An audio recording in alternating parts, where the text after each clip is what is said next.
Hello there. So usually I save all this for the Waiting Queue podcast, but I'm not really doing that very often, and there's some things that I just felt like I wanted to talk about, so welcome to the Once in a Lifetime Relic Time podcast. Oh boy.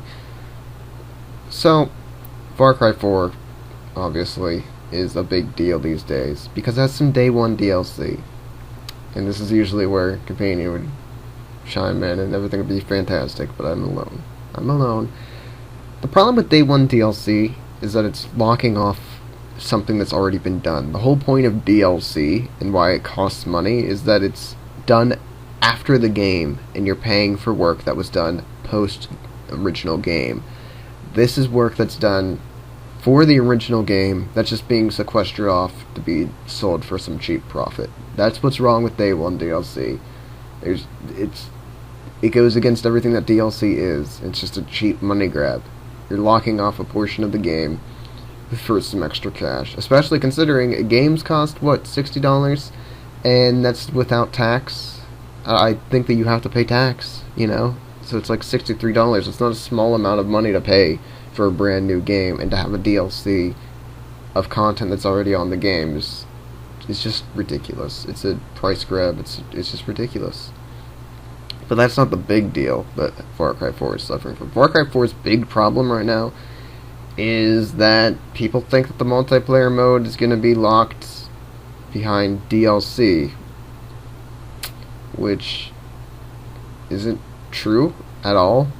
According to them, they're saying that it's not going to be locked behind a pay gate. But even if it was, what's really the problem with that? Far Cry is a single-player orientated series. The entire reason for buying a Far Cry is for the single-player experience. It's not for multiplayer. So if they wanted to do multiplayer afterwards and sell it, there's nothing really wrong with that. In fact, that's actually better, because it means that they're staying true to the series and devoting their time to the single-player first, which is what the series is about, the single player. It's not about the multiplayer. Honestly, that should be smiled upon rather than frowned upon, because they're devoting more of their time to what the series is actually about. Besides which, Far Cry doesn't have a great history of any kind of co-op or multiplayer experience. Far Cry 3, for example, the co-op was pretty tacked on, So I don't know. A lot of people looked whenever this news was broken that it was going to be behind a pay gate, which isn't right. A lot of people were crying, "Oh, it's another money grab," because the Day 1 DLC was also announced at the same time. So people thought it was all a big money grab again, but really, it wasn't. Even if it was being charged for, the fact of the matter is it had been developed after the game. That's whenever they'd be putting the time in for it. And then they'd be wanting to obviously be paid for that time. There's nothing wrong with that. Besides which, free versus money is easy. People who will download a free thing and never play it. People will download something that they pay for and play it. So that would help them gather some data and see what the actual interest level is for a multiplayer Far Cry. And of course, they'd get some feedback and all that on it, and be able to, going forward, improve upon the multiplayer experience if they so chose to continue with it without having hurt, the single player of Far Cry 4. All in all, it was just there was nothing to cry about over it. It was all a good business model. It was all fine. It was keeping Far Cry 4 essentially, at the best that it could be, and then delving into multiplayer afterwards and giving it a good shot and seeing what the interest levels were and how good they could do it. So there was nothing really wrong with that, but people made a big deal out of it. And, well, what do you know? It's not even going to be locked behind a pay gate anyway, so it was just a little bit of a dumb spiff that people were having, and hey, it's now not going to matter. And now this is going to go slower because I don't have other people to interject and talk with, so it's a little bit weird. But something we used to do is also announce what was happening on the Humble Indie Bundle, as the Humble Indie Bundle is obviously for charity. You know, you buy games for charity. It's pretty great. Well, this Humble Bundle, which has, at the time of this recording, 13 hours left? No, 13 days left? What is that? I think it's days. I think it's days and 2 hours and 59 minutes and 27 seconds, maybe? Yeah, that looks right. I don't know. For this Humble Indie Bundle, I don't know how often that they do these things anymore. I guess over 13 days, every 2 weeks, whatever. It's actually being called the Humble Indie Bundle. It's Humble Bundle 13. It's going to have Ollie Ollie, Insanely Twisted Shadow Planet, and Tower of Guns, all of that for whatever you want to pay. I think $1 is the minimal to get the Steam key for it. Then if you pay more than the average of $6.76, you will also unlock, besides just those 3 games, you'll also get Amnesia, A Machine for Pigs, Jazz Punk, Risk of Rain, 1 for you, and 3 to share. You get 4 Risk of Rain. 4 copies of Risk of Rain at $6.76, plus those other games. And they have the little, the little mystery box. More games will be coming soon. So, since it's games, that implies there'll be at least 2. So, I mean, right there you have 6, 7, 8, 9, 10, 11 games for $6.76. Well, more than that, so $6.77, whatever. That's a lot for supporting charity and all that. That's pretty good. Pay $12 or more, and you also get Shadowrun Returns, which I think is a $40 currently price title on Steam.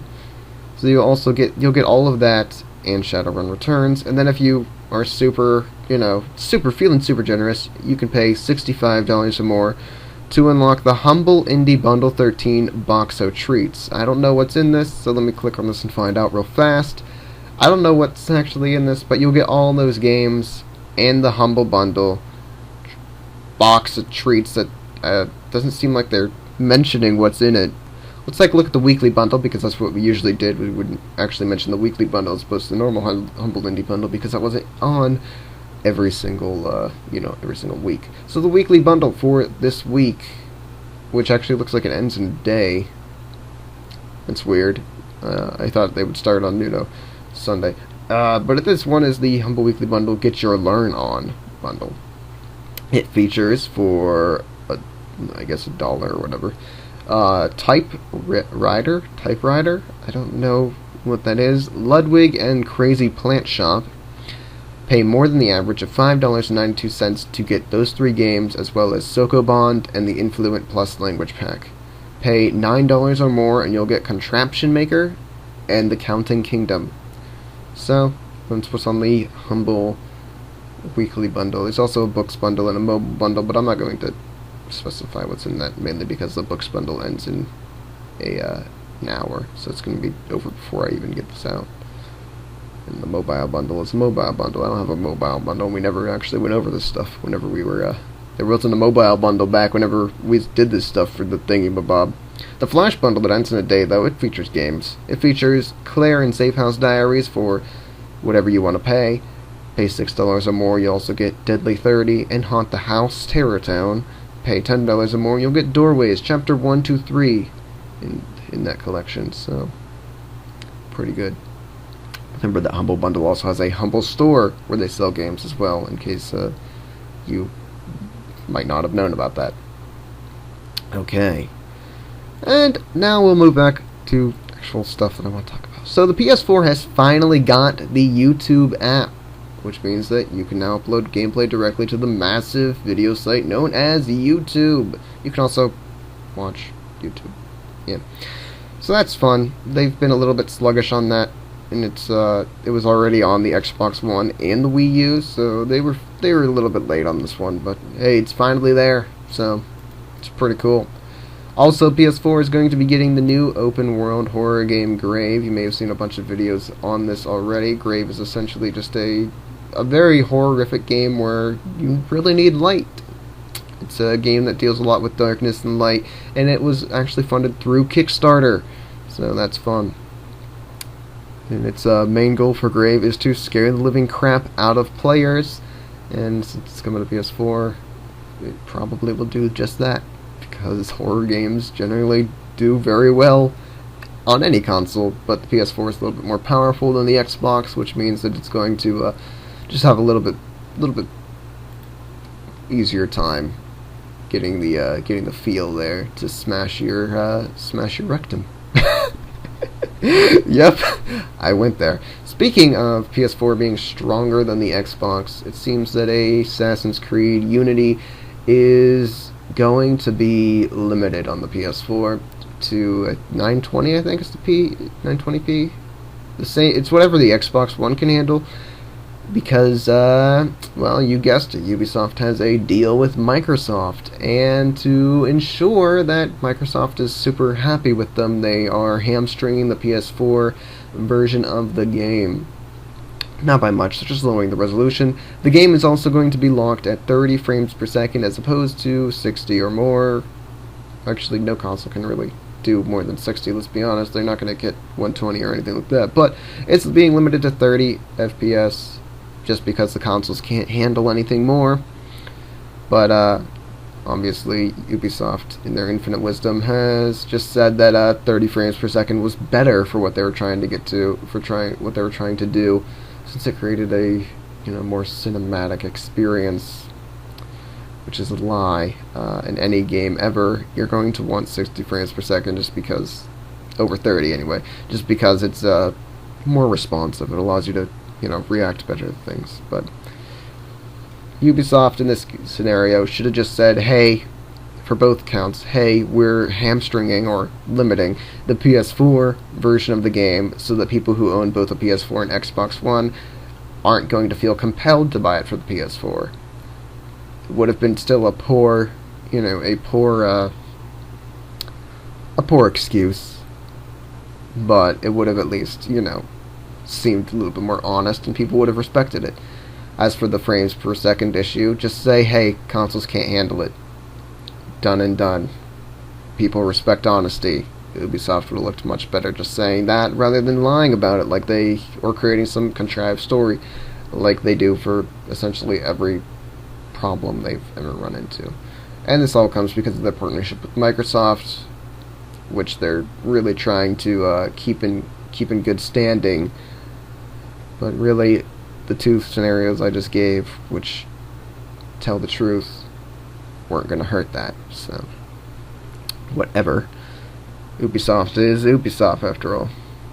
Also, speaking of free games, because, Humble Indie Bundle is nearly a free buyer thing. I mean, indie support charity, it's tax deductible. EA Origin has been doing EA's Origin has been doing a on the house thing where they give out free games, and in the past they've had games such as Dead Space, Wing Commander 3, Dragon Age Origins. They've had, I don't know, Dragon Age Origins is really the only one that really came to mind out of that. They've had a couple games where they've done that, but this time it's going to be a 1995 game, Crusader No Remorse. It's free on Origin. Usually it only costs $5, but it's free on the house. It's a little bit weird that they're throwing out an older game, but whatever. EA has been doing this for a good period of time because they're trying to I think I can actually find a quote here. Let me see. Yeah, they're trying to provide a great gaming experience to players. It's the goal of On the House Promotions to show off Origin and provide a great gaming experience to players. So that's what they've been trying to do with this. Essentially, they're just trying to boost Origin, make it a little bit more appealing to people. I can't say that it's really worked. They've been doing this for quite a while, and Origin is still well behind Steam. Plus, Origin has a lot of its own problems, so a little bit weird. In other news, Battlefield 5 is going to be delayed until 2016. Yes, that's right. Until 2016, that's whenever you're going to have to wait for Battlefield 5 from, hey, guess what? EA. Gotta love them. They're on everything. Them and Ubisoft. But, it's the game. They're probably not going to call it Battlefield 5. They're probably going to call it something. But the next version of Battlefield is going to be coming out in 2016 because, well, They don't want to release in 2015 because they want to avoid franchise fatigue. That's right, because of the recent Battlefield Forward, then Battlefield Hardline. They don't want to release the new one at the end of 2015. They want to release it in 2016 to avoid not getting as high of sales. It's a pretty smart move because, well, there have been a lot of them. You usually see games released in a yearly basis to, obviously to have the most improvement that you can while still having the game be relevant and increase your sales. You don't really release more games than one in a series per year because, well, people aren't going to buy them. Just how it goes. And it seems EA actually recognized this. For once, they actually make a smart move, and they're going to hold off on releasing the next version of Battlefield. So that's fun. And there is one other piece of news that I would like to leave off with today. If you are interested in Valkyria Chronicles, the game that was, I think, originally released for the PlayStation 3, Valkyria Chronicles 2 was released for the PlayStation Vita. Well, here's some lovely little tidbit. Sega has announced that Valkyria Chronicles, the original version of the game, is going to be coming to PC. Now, they haven't specified when yet. They only released the news on October 27th that they are going to be bringing the game to the PC. But if you're interested in Valkyria Chronicles and for whatever reason haven't been able to pick it up for the PlayStation 3, especially because nowadays it's kind of really hard to find a physical copy and it's not sold on digital, which is odd because Valkyria Chronicles 2 for the PlayStation Vita is sold on digital. But you're in some luck because it's going to be coming to the PC. And since the PC is, well, generally better on a lot of levels, even a lower end PC is better than a PlayStation 3 at this point, it's probably going to be it's probably going to be a much different experience than the PS3, probably a much better experience than the PS3. So, if you're interested in Valkyria Chronicles, you don't got much longer to wait before it comes to PC. I know that I'm excited. I might even hold off on Let's Playing it till it comes to PC. Do it on my new $2,000, actually it's more like $3,000 computer, and see how much better it runs than on the PS3. So that could be fun. And that's really it for today. I just really wanted to give my thoughts on a few things, such as Far Cry 3 and Ubisoft, and of course let you guys know about the Humble Bundles that were currently going on, and of course as well mention one of my favorite games, Valkyria Chronicles, but yeah, mainly because I'm never on the Waiting Queue podcast anymore, so I figured I might as well throw some things out that I would have talked about on the Waiting Queue podcast if I had been on it this week, but I missed it by being ill, so that's fun. And I'm probably going to miss next week because, well, Mondays suck. So thanks for watching. Hope you got some information that helps you out in making some financial decisions, like picking up a bundle that's not really that expensive. And hope you have a good day. See ya.